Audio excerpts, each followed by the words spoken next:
Hi, hello guys. So siguro naman familiar kayo sa mga issue ngayon, lalong-lalo na mga DDS, di ba? Tagapagtanggol kayo ng mga Duterte, pero ang nakakapagtaka dito, bakit pilit na pilit na pilit at pinipilit nyo, pinipilit nyo talaga, na si Martin Romualdez ay may kinalaman sa issue ng korupsyon at iginigiit nyo at ipinagpipilitan nyo na itong si Saldico ay tauhan o hawak ni Martin Romualdez. Ipinipilit nyo kasi paulit-ulit kayo. Hindi naman pwedeng basta ipilit lang. Pagdating sa pag-aakusa, kayong mga DDS winner.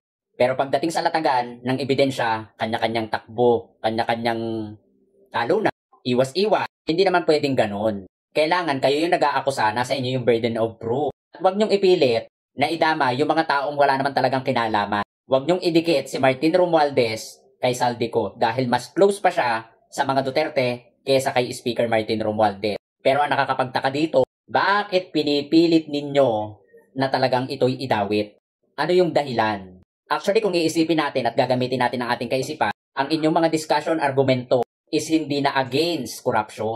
Kasi yung mga talagang involved, pinagtatakpan nyo. Pero yung wala namang mga ebidensya na nagtuturo na sila ay involved, yun ang iginigiit nyo. Di ba nakakatawa yun? Pilit nyong hinahanapan ng butas itong si Martin Romualdez para iling sa issue ng corruption. Kahit alam naman ninyo na kahit pagperma nga, hindi pumerma si Speaker Martin Romualdez, tapos idadawit nyo dyan.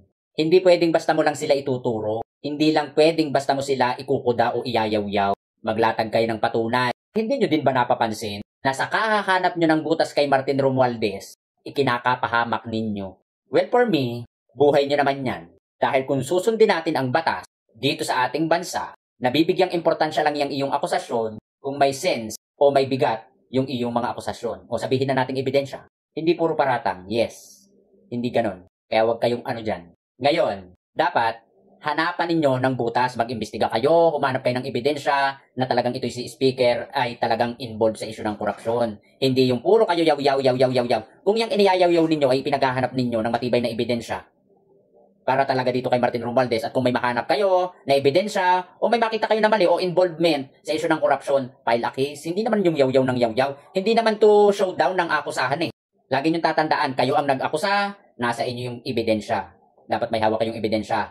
Ikaw ang may claim, ikaw ang may bintang, nasa iyo yung burden of proof. Para patotohan yung iyong mga akusasyon.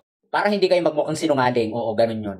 Lagi din nating tatandaan, ang isang akusasyon ay mananatiling bintang at kasinungalingan hanggat wala kang naipapakitang patunay. So, keep safe and God bless. Tandaan, parang biogesic lang yan. Ingat!